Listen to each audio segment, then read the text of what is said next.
Olá, boa noite. Boa noite.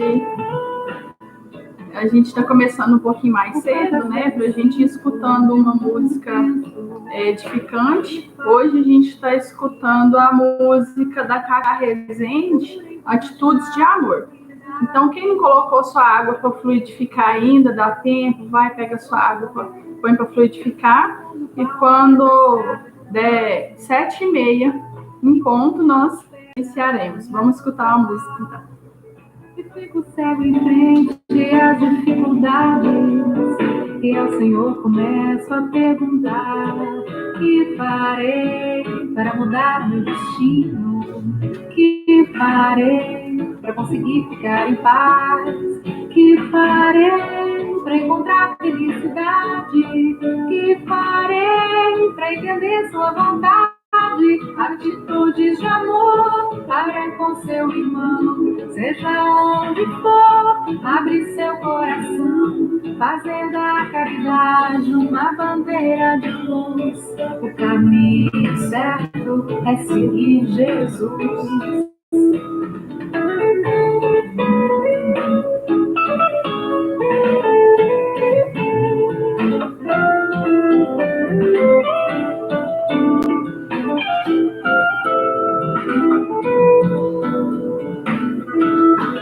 Que farei atitudes de amor, que farei abrir seu coração, que farei caridade é a luz, que farei o caminho é Jesus.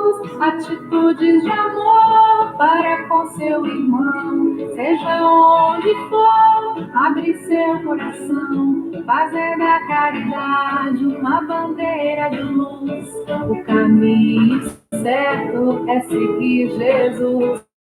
Atitudes de amor para com seu irmão, seja onde for, abre seu coração, fazer da caridade uma bandeira de luz. O caminho certo é seguir Jesus.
A gente vai começar com a leitura do livro Pão Nosso,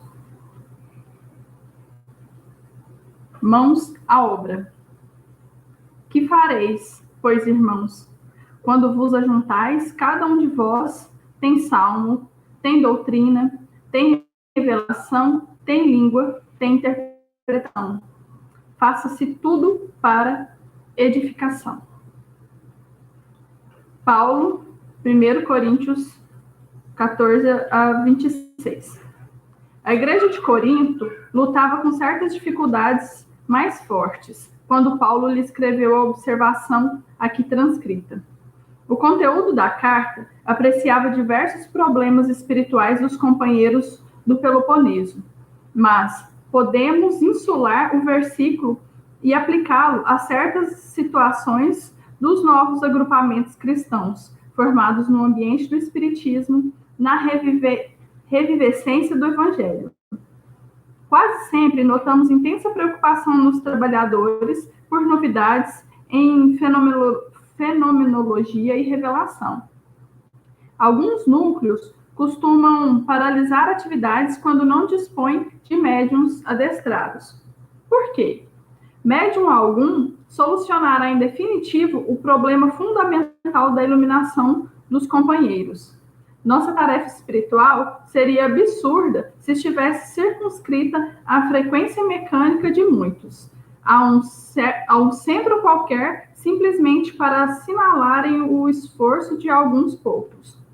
Convençam-se os discípulos de que o trabalho e a realização pertencem a todos e que é imprescindível se movimente cada qual no serviço edificante que lhe compete.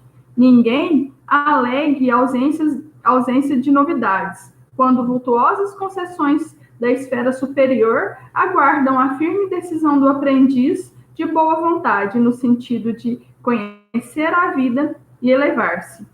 Quando vos reunirdes, lembrai a doutrina e a revelação, o que colocai mãos à obra do trabalho e da luz, no aperfeiçoamento indispensável.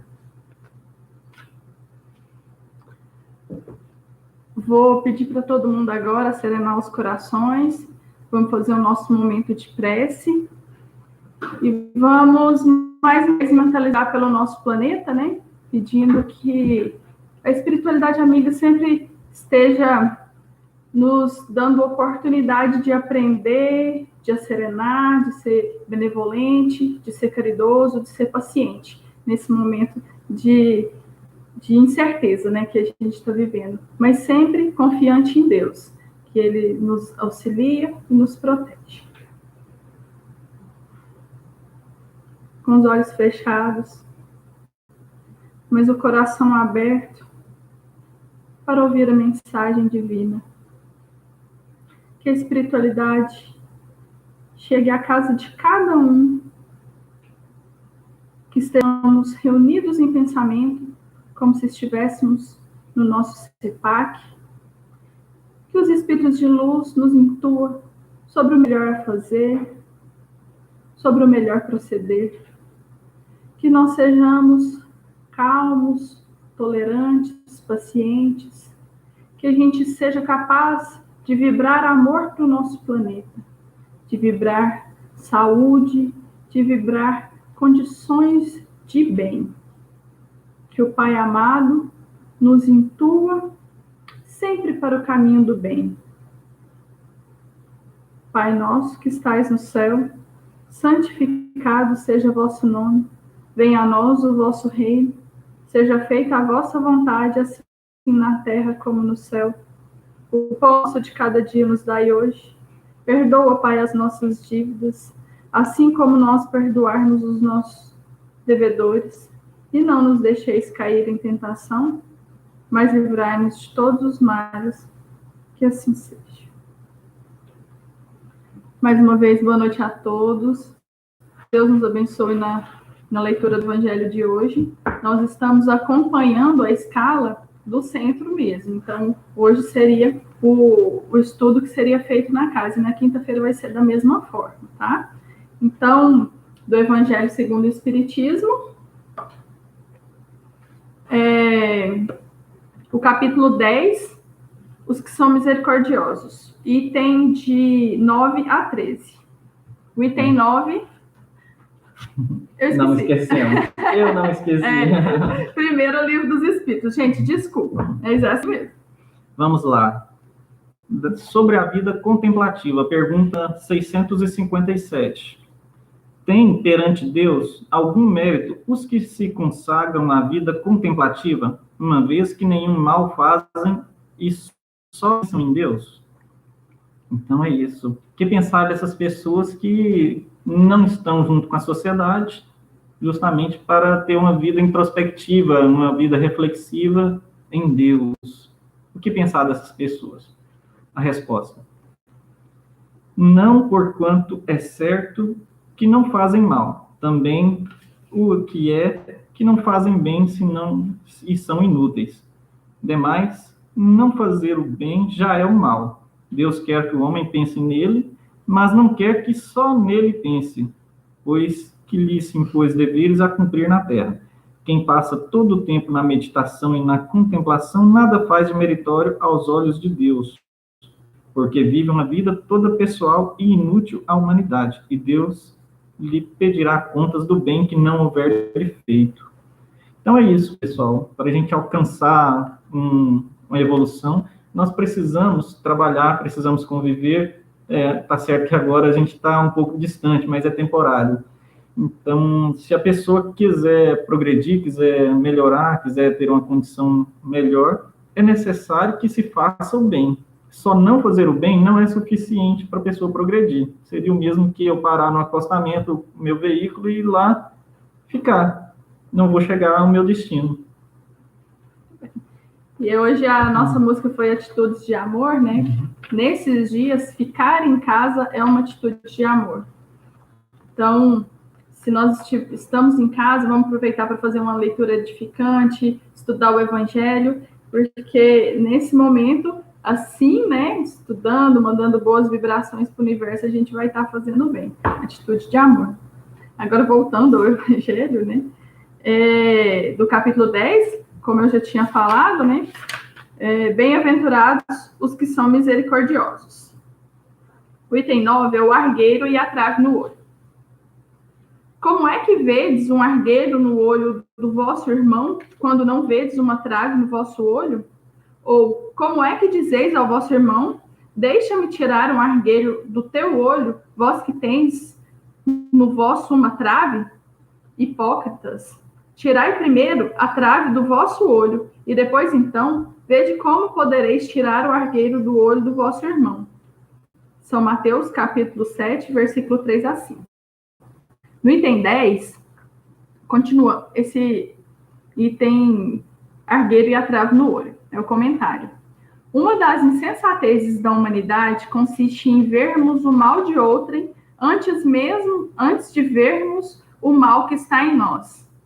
Para julgar-se a si mesmo, fora preciso que o homem pudesse ver seu interior no espelho, pudesse, de certo modo, transportar-se para fora de si próprio, considerar-se como outra pessoa a perguntar: que pensaria eu se visse alguém fazer o que faço? Incontestavelmente, é o orgulho que induz o homem a dissimular para si os seus defeitos, tanto morais quanto físicos.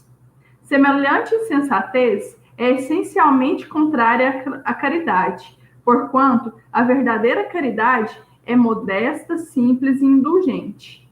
Caridade orgulhosa é um contrassenso, visto que esses dois sentimentos se neutralizam um ao outro. Com efeito, como poderá um homem bastante presunçoso para acreditar na importância da sua personalidade e na supremacia das suas qualidades, possuir ao mesmo tempo abnegação bastante para fazer ressaltar em outrem o bem que o eclipsaria, em vez do mal que o exalçaria? Por isso mesmo,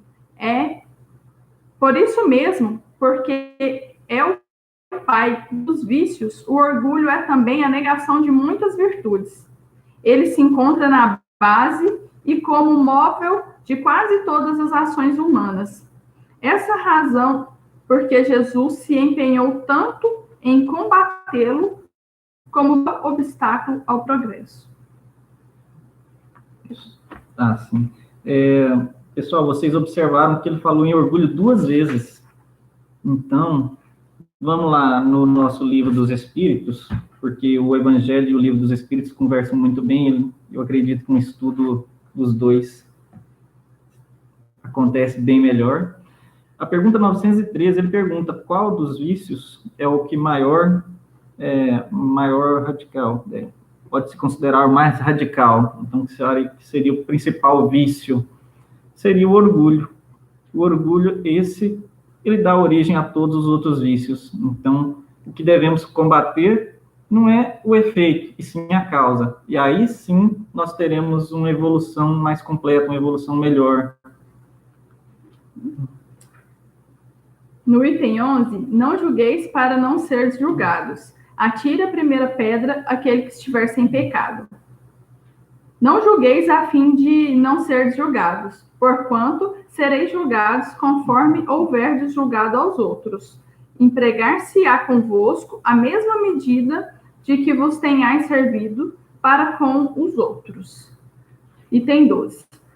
É a narrativa da mulher adúltera. Então os escribas e os fariseus lhe trouxeram uma mulher que fora surpreendida em adultério, e pondo-a de pé no meio do povo, disseram a Jesus: Mestre, essa mulher acaba de ser surpreendida em adultério. Ora, Moisés, pela lei, ordena que lapidem as adúlteras. Qual sobre isso a sua opinião? Eles sempre procuravam testar Jesus, né? Para ver se ele ia agir conforme a lei de Moisés ou não. Jesus, porém, abaixando-se, entrou a escrever na terra com o dedo. Como continuassem a interrogá-lo, ele se levantou e disse: Aquele dentre vós que estiver sem pecado, que atire a primeira pedra. Em seguida, baixando-se de novo, continuou a escrever no chão. Quanto aos que o interrogavam, esses, ouvindo falar daquele modo, se retiraram, um após o outro. Afastando-se primeiro os velhos, ficou, pois, Jesus a sós com a mulher colocada no meio da praça. Então, levantando-se, perguntou-lhe Jesus: Mulher, onde estão os que te acusavam? Ninguém te condenou? Ela respondeu: Não, Senhor. Disse-lhe Jesus: Também eu não te condenarei. Vai-te e de futuro não tornes a pecar. São João, capítulo 8, versículo 3 a 11. Essa passagem ela é muito bonita, né? Porque quem não tem pecado? Então, eles estavam julgando conforme a lei mosaica aquela mulher que foi encontrada em adultério. Jesus não a julga, mas no final ele diz: vai e de futuro não tornes a pecar. Aí no item 13 tem o comentário. Atire-lhe a primeira pedra aquele que estiver isento de pecado, disse Jesus. Essa sentença faz da indulgência um dever para nós outros, porque ninguém há que não necessite para si próprio de indulgência. Ela nos ensina que não devemos julgar com mais severidade os outros do que nos julgamos a nós mesmos, nem condenar em outrem aquilo de que nos absolvemos. Antes de profigarmos alguém uma falta, vejamos se a mesma censura não nos pode ser feita. O reproche lançado à conduta de outrem pode obedecer a dois móveis: reprimir o mal ou desacreditar a pessoa cujos atos se criticam. Não tem escusa nunca esse último propósito, porquanto, no caso então, só há maledicência e maldade. O primeiro pode ser louvável e constitui mesmo, em certas ocasiões, um dever, porque um bem deverá daí resultar, e porque, a não ser assim, jamais na sociedade se exprimiria o mal. Não cumpre, aliás, ao homem auxiliar o progresso do seu semelhante? Importa, pois, não se tome em sentido absoluto esse princípio. Não julgueis se não quiserdes ser julgado, porquanto a letra mata e o espírito vivifica. Não é possível que Jesus haja proibido se proflique o mal, uma vez que ele próprio nos deu o exemplo, tendo feito até em termos enérgicos. O que quis significar é que a autoridade para censurar está na razão direta da autoridade moral daquele que censura. Tornar-se-á culpado daquilo que condena noutrem essa autoridade é privada do direito de repressão. A consciência íntima, ao demais, nega respeito à submissão voluntária àquele que, investido de um poder qualquer, viola as leis e os princípios de cuja aplicação lhe cabe o encargo. Aos olhos de Deus, uma única autoridade legítima existe, a que se apoia no exemplo que dá do bem. É o que igualmente ressalta das palavras de Jesus. Então, esse item, ele é muito interessante, né? Porque ele fala da questão da gente pontuar os defeitos das outras pessoas. E aqui no Evangelho, né, ele fala que é como se falasse assim, né? Não existe essa questão de crítica construtiva.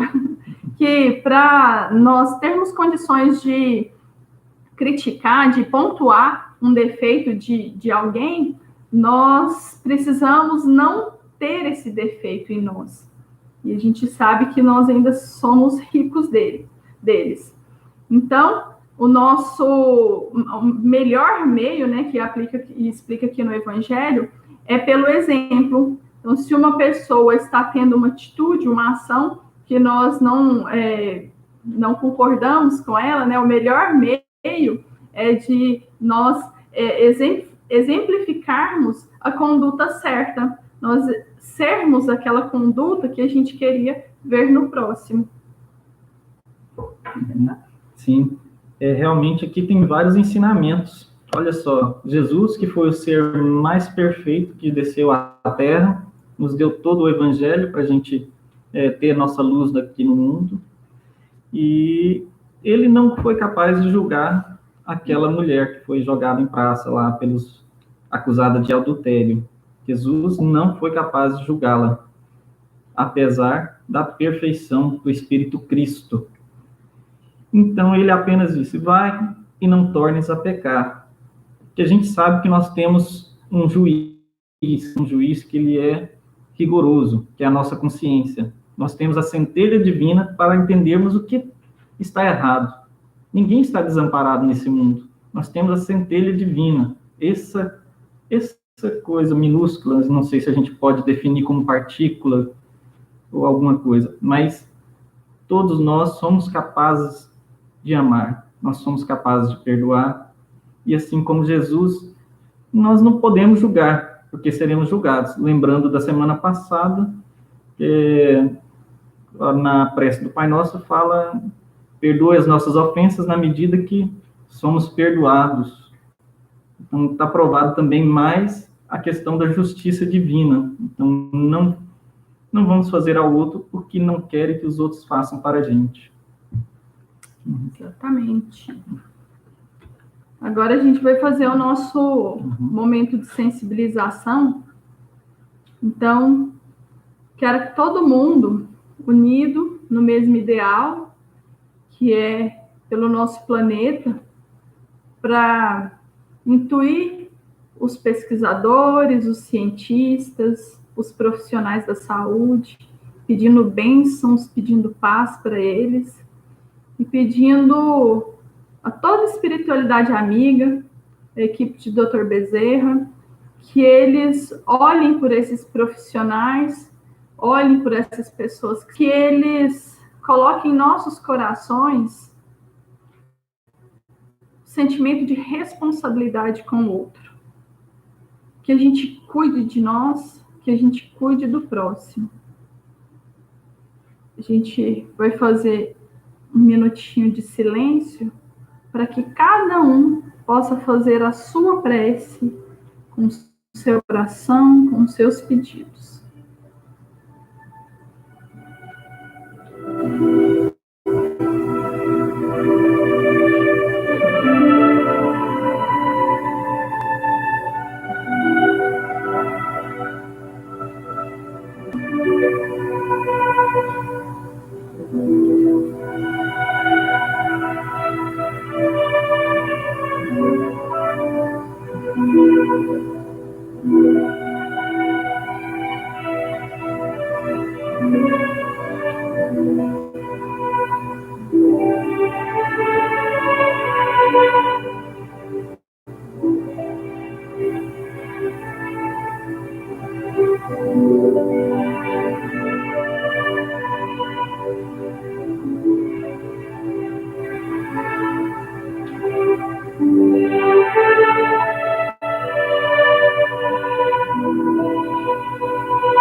Pedir para a espiritualidade amiga vá na casa de cada um, fluidificar aquela água que está exposta, tornando curadora,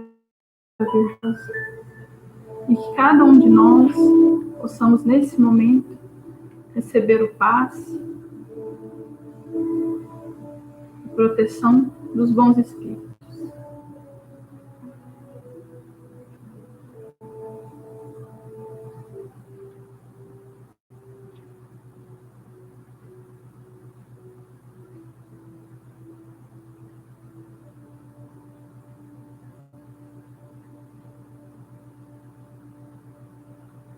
Prece de Cáritas. Deus, nosso Pai, que sois todo poder e bondade, dai força àquele que passa pela provação, dai luz àquele que procura a verdade, onde no coração do homem a compaixão e a caridade. Deus, dai ao viajor estrela guia, ao aflito a consolação, ao doente o repouso. Pai, dai ao culpado o arrependimento, ao espírito a verdade, à criança o guia, ao órfão o pai. Senhor, que a vossa bondade se estenda sobre tudo o que criaste. Piedade, Senhor, para aquele que não vos conhece. Esperança para aquele que sofre. Que a vossa bondade permita aos espíritos consoladores derramarem por toda a parte a paz, a esperança e a fé. Deus, um reflexo, uma centelha do vosso amor pode abrasar a terra. Deixai-nos beber na fonte da vossa bondade fecunda e infinita, e todas as lágrimas secarão, todas as dores se acalmarão. Um só coração, um só pensamento subirão até vós, como um grito de reconhecimento e de amor. Como Moisés sobre a montanha, nós vos esperamos de braços abertos. Ó poder, ó bondade, ó perfeição. E queremos, de alguma forma, merecer a vossa misericórdia. Deus, dai-nos a força de ajudar o progresso, a fim de subirmos até vós. Dai-nos a caridade pura, dai-nos a fé e a razão. Dai-nos a simplicidade que fará de nossas almas o espelho onde deve refletir a vossa santa imagem. Que assim seja. Que assim seja. Muito bem, pessoal. Que bom. Esse foi o nosso momento de oração, né? Da nossa Casa Espírita, o Centro Espírita Paz, Amor e Caridade, juntamente com a Mocidade Espírita Trabalho, Alegria e Luz, a Metal, de São Luís de Montes Belos, em Goiás. Lembrando que nós estamos fazendo esse momento de oração, mas se alguém quiser fazer, fique à vontade, é só a gente combinar, se a pessoa que estiver na sequência de fala do Evangelho quiser fazer, ou não, se for outra pessoa que quiser. Então, fique à vontade, que é só quem tem um canal no YouTube, né? Explica melhor, né? Quem possui um canal no YouTube pode utilizar esse canal, mesmo sendo só de espectador, para postar vídeos e também transmitir. Só que quem nunca utilizou esse serviço é necessário aguardar o prazo de 24 horas a partir do primeiro cadastro. Ele vai pedir quando você tentar. E é isso, é basicamente isso. O resto são pequenas coisas que no próprio computador são intuitivas para a gente fazer. Muito bem, hoje temos muitas pessoas nos acompanhando. São quantas no total agora? 28 online. 28 online. Ó, Patrícia Oliveira, Vil, Meliette, a Carla, o Gessimar. Já viu o Vinícius Pimenta aí? Já? Aí, Vinícius. O Frederico, a Esmeralda, Elenimar, Selma, Marília, Rondon, Isabela, Maria Alice, Leonardo Mendonça de Lima, André Virtuoso, Guadalupe, Zé Eurípides, Wilson Borges de Lima, Maria Fraga, Neuzionis, tiazinha, Ana Clara e Luciane. Muito bem, muito obrigada pela companhia de todos. Luciane, está nos Estados Unidos, Luciane? Ó, a gente está internacional, tá vendo? A gente já transmitiu para Portugal, agora para os Estados Unidos. Muito bom. Então, que a gente possa se cuidar muito essa semana. Essa semana é um momento, assim, fundamental de cuidar, porque é o que vai refletir, né, na nossa curva de doentes, né, para que ela não esteja tão alta, né, para que a gente não consiga causar um colapso na saúde pública. Então, vamos nos cuidar. Cada um, não saia de casa. Se puder, fique em casa. Lavem as mãos. Vamos tomar cuidado com o contato com os outros. Então, que Deus nos abençoe essa semana. Vamos nos cuidar. Vamos cuidar do nosso próximo. É uma atitude de amor, é uma atitude de caridade. Conosco, com o próximo, com o universo. Que Deus nos abençoe. A gente tenha uma ótima semana. Deus nos abençoe, lembrando sempre que Jesus é o nosso governador espiritual, e Ele que é todo amor e bondade, o exemplo vivo que veio à Terra. Vamos espelhar os nossos atos em suas atitudes, porque é a nossa referência e é o nosso caminho da salvação, como muitos entendem, ou a nossa evolução espiritual. Boa noite. Que bom. Boa noite, gente. Até mais, vamos encerrar a transmissão agora. Fiquem com Deus. Tchau, tchau.